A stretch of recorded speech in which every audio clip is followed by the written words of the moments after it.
અને રાજકોટમાં વીટીવી ન્યૂઝના અહેવાલની ધારદાર અસર વર્તાઈ છે। રંગોલી પાર્ક આવાસ યોજનામાં પાણીની સમસ્યાનું સમાધાન આવ્યું।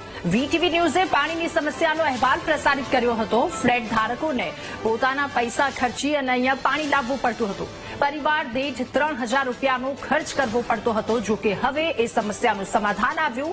વીટીવી ન્યૂઝે આ વાતને લઈને અહેવાલ પ્રસારિત કર્યો અને સમાધાન આવ્યું। સ્થાનિકોની વારંવાર રજૂઆત તેમ છતાં તંત્ર આંખ આડા કાન કરી રહ્યું હતું।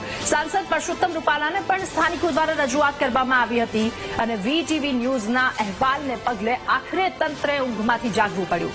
આરએમસી દ્વારા દૈનિક 4 ટેન્કર પાણી આપવાનું હવે શરૂ થઈ ચૂક્યું છે।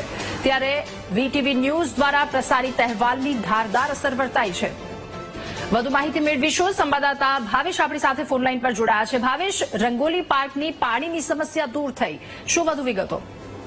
ચોક્કસથી જે પ્રમાણે રંગોલી પાર્કમાં પાણીની સમસ્યા હતી, સ્થાનિકો છે ત્યાં આવાસ જે યોજના છે, આવાસ યોજનામાં આ રંગોલી પાર્ક છે તે બનાવવામાં આવી છે અને છેલ્લા ઘણા સમયથી પીવાના પાણીની સમસ્યા હતી। જ્યારે અહીંયા જે સ્થાનિકો રહે છે 1100 થી વધુ જે આવાસ યોજનાના ફ્લેટ ધારકો છે તેમને પીવાના પાણી માટે પૈસા ખર્ચવા પડતા હતા। પૈસા ખર્ચીને પીવાના પાણીના ટેન્કર છે તે બહારથી મંગાવવા પડતા હતા।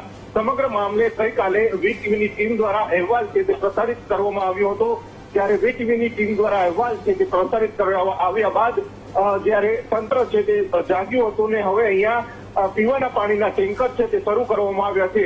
રાજકોટ મ્યુનિસિપલ કોર્પોરેશન દ્વારા અહીંયા દૈનિક 4 પીવાના પાણીના ટેન્કર છે તે ફાળવણી છે તે કરવામાં આવી છે।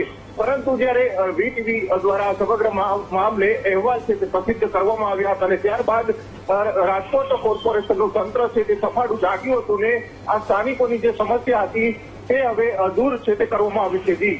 જી ભાવેશ, આભાર આપનો તમામ વિગતો સાથે જોડાવા બદલ।